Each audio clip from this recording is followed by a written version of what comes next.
show called the Armando Diaz Theatrical Movement Experience in Hootenanny, the longest running show in improv history. Yay. We are going to do 2 acts of improvised comedy for you, so there's a chance to take a little tinkle in between our acts. Our improv tonight will be inspired by a monologist, someone that we've all just met tonight, and we're excited to have this person monologize for you. But before we start, there's a couple people that I want to mention. The producers, Mary Jesuits. We have Brady. What the hell? I said her name far seconds ago. Brady's down. Brady, how good are you with these lights? Are you good with them? I can do like this. I got vertigo.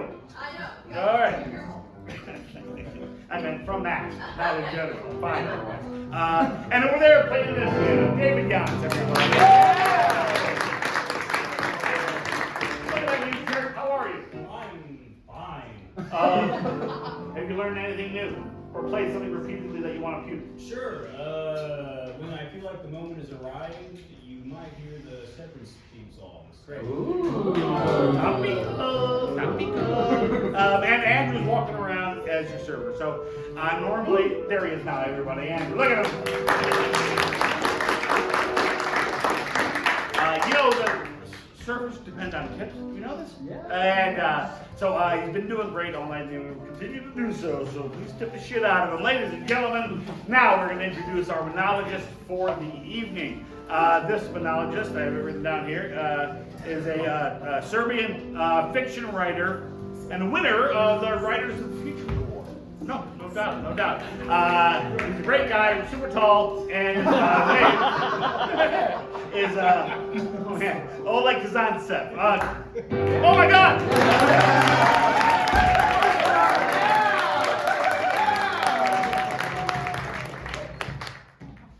Serbian.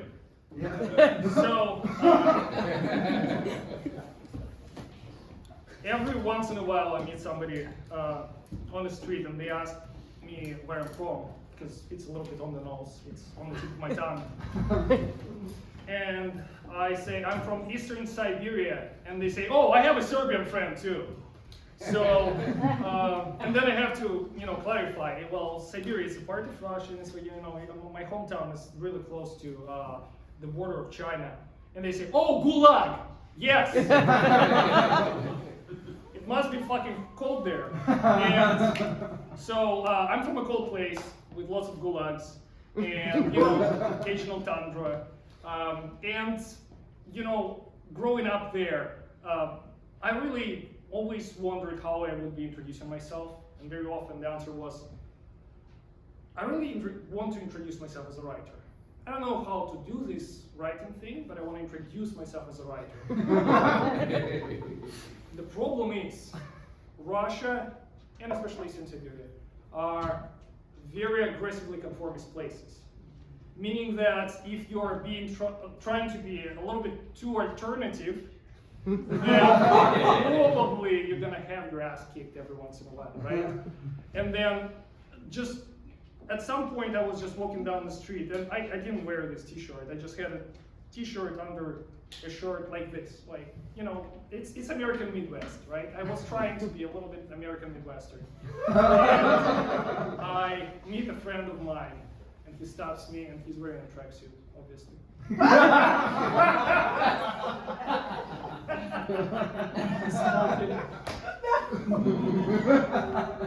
I think he wanted to really squat, so he asks me, haven't they jumped you yet? Because I was wearing this. And we were, childhood friends, and he was that tall, so I wasn't really intimidated.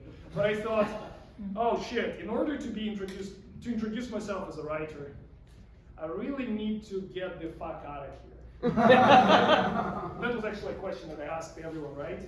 Mm-hmm. Like, what's the place that you really want to get the fuck out of when we're, doing little warm-ups before this?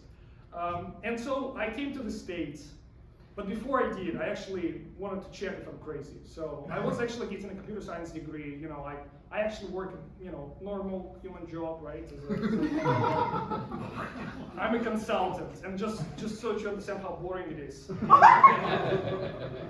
There is a recommendation that KGB actually used to give to its, you know, spies. If you're in an airplane and somebody asks you, hey, so what you doing? You know, one of those talkative Americans. So what you doing?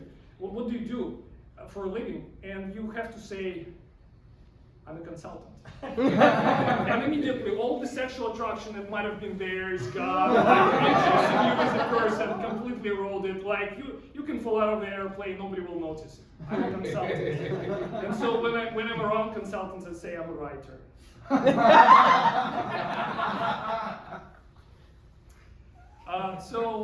Sometimes, you know, you go to this crazy place in order just to be able to introduce yourself as who you are. And so I went home that day after I met my friend, and I go to the balcony, and it's a summer day, it's a beautiful summer day, so of course my dad is sitting there in the balcony wearing just his underwear, Speedos.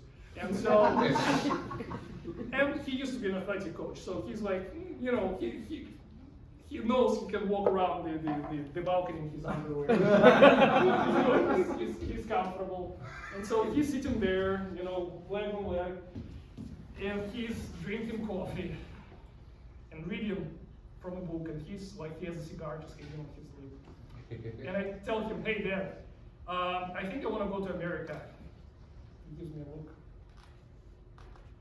puts away the cigar, takes a sip of coffee, and he does this little thing. Like he wants to make sure that his breath smells coffee. He gives me a look, and then he reads from a book. Carthago delenda est. Carthage must be destroyed. And he closes the book. And that's when I knew that I was going to immigrate to America and become a writer. Yeah!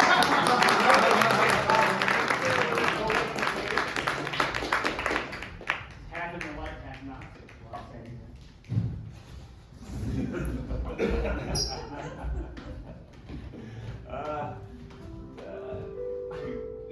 It's cute. Yeah. Yeah. They say that it'll grow 3 times the size it is now. Oh yeah? Yeah. You feed it right and Yeah. everything? Okay. Well, I have my plant here. Yeah. Oh wow. It's just like a nice little shrub. Yeah. No, I think this is great. Our new apartment has some greenery. Okay, yeah, we can breathe the oxygen. Yeah. Can you put your robe on? I like to. I know, and I love it too. I love how comfortable you are with me, but I have to talk to you about something serious, and I need you to put your robe on. Okay, but this is our apartment. I know, We're sharing it. I'm not trying to tell you what to wear when you're in our apartment, but just in this moment, can I tell you what to wear in our apartment? My parents are coming to town tonight. I'm excited to see them. Me too. Yeah. Can you put your leg down? What? The robe's on. I know, but the robe's not on. Alright. I'll get back to cooking for your parents in our apartment that we share together. And will you wear clothes when they come over? Just for today, and then we can bring a couple nudist things. Just for today. I promise I'm gonna chill out. I've been meditating. We've changed since we moved in together. Like, you knew who I was. I don't make you put up your Beanie Babies. Those are my children. They're not They are. I've had them since I was a child. They're my children. If you had them since you were a child, they would at least be your brothers and sisters. That's not how that works. Okay.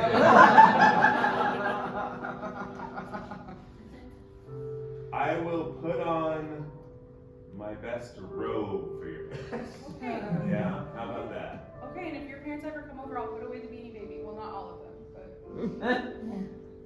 At least put away the McDonald's one. Okay, I will. Okay, I will put away the McDonald's ones, but Princess Diana is gonna stay out.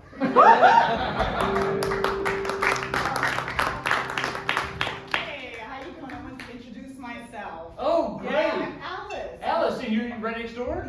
Welcome. This is my card. Okay. I'm a writer. Oh, nice. Yeah. Alice Boonshaw.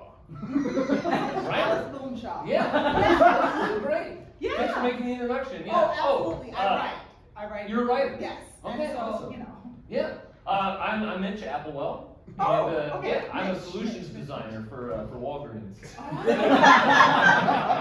wow. Well, that sucks. Well, that's- I'm just saying, I mean. I don't know. I really like it actually. It's kinda- Oh, yeah. I guess. Yeah. I mean, there's nothing compared to writing. Yeah. You know. Okay, well, hey, great to meet you. Yeah. Yeah. Oh, hey, you know, I couldn't help but notice, you're the brick house, 2502? Absolutely. Yeah, the fence, it's natural colored. You're gonna paint it, right? As a writer, I like to allow things to be. I want to take in the origin of this community. So, no, I don't plan on it. Okay. Well, see, as a resident of this neighborhood, one must follow the HOA edict. It says that no natural wood fence can be left standing. So, yeah. Okay, that's Yeah. fair. But as a writer, I will say that I'm also a very good reader. And the HOA did not say whether or not I had to paint the fence, and I think I'd like to keep it in its most natural state, as to inspire me for my next book, an inspiration of Stephen King. Yeah. So are you saying that the HOA waiver wasn't bulletproof? There's like a wiggle room in there? I mean, if you read it. Because as I'm a writer, William Scheinbaum and I wrote those original edicts. And it's locked out pretty good. nobody's seen him for a decade. It's come out for me. So it would seem. I always had a special place in my heart for fences. What was your first name, Mr. Scheinbaum? I forgot. What is it? Do you know? It's sad. I think it's Martin, and you're my father-in-law. That's why you're in my house. Yeah. Damn it. Here, give your father-in-law this card. Okay. Hey, all things aside, truly, I've not seen him speak for a decade.